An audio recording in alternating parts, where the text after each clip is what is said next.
60 বছর বয়সে কোটি টাকা দিয়ে কি হবে? যদি 18 বছর বয়সের শখগুলো পূর্ণ করতে না পারি কি হবে? শেষ মুহূর্তে 100 কোটি টাকা কামিয়ে কি হবে? তখন তো আর বেঁচেই থাকবো না। এখন এই বয়সের শখগুলো যদি পূর্ণ করতে না পারে, ছেলে মানুষ বয়স 18 হওয়ার পরই সে বাস্তবতা শিখে যায়, সে পরিস্থিতি বুঝে নিতে শিখে যায়। দায়িত্ব কি জিনিস তাকে শিখাতে হয় না, এমনিতেই বুঝে যায়। 18 বছরের পর একটা ছেলে বেকার থাকার যে কি যন্ত্রণা সেটা কেউ বুঝবে না। একটা ছেলে মানুষ বেকার, একটা ছেলে মানুষ ইনকাম করতে পারে না, এই কষ্টটা কেউ কখনো বুঝবে না। প্রত্যেকটা মানুষ তাকে ভুল বুঝবে। অথচ শেষ বয়সে এসে 100 কোটি টাকা দিয়ে কি হবে?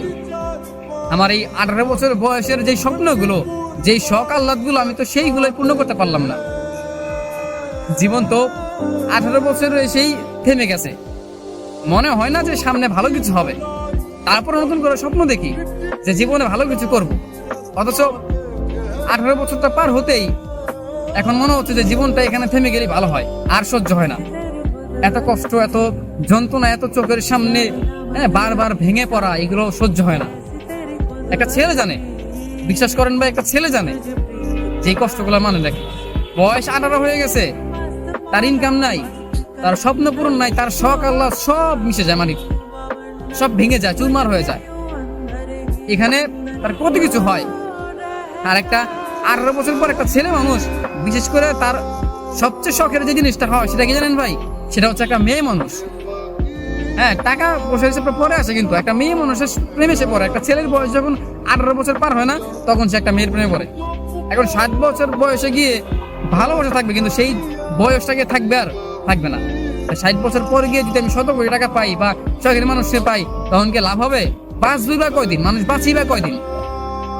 কেন যে জিনিসটা চায় সেই জিনিসটা পায় না, কেন ভাই? বিশ্বাস করেন, এই যে এখন দিনগুলো যে খারাপ দিতেছে, এখন যে সময়টা খারাপ দিতেছে, এখন যে টাকার অভাবে পরিস্থিতির শিকার হচ্ছি, বাস্তবতা শিখতেছি, এই জিনিসগুলোর, এই স্বপ্নগুলো পূরণ হবে 60 বছর বয়সে বা জীবনের শেষ সময়ে, তখন আমার কি লাভ হবে?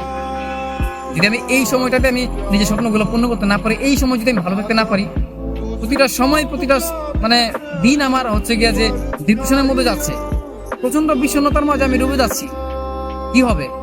কি হবে আমার সেই দিনের ভালো দিনগুলো দেখে? যদি আমি এখন থেকেই নিজেকে ভালো না রাখতে পারি, যদি এখনই আমার ভীষণ মন খারাপ থাকে, মানে মনে হচ্ছে জীবনটা 18 বছরে থেমে গেলেই ভালো। মানে হয়তো ব্যাপারটা হচ্ছে কি জানেন, যে মৃত্যু বা আত্মহত্যা এগুলো করা ঠিক না বলে অনেক মানুষ কষ্ট করে বেঁচে আছে, না হলে আমার জানা মতো অনেক মানুষ এমনিতে আত্মহত্যা করে নিত।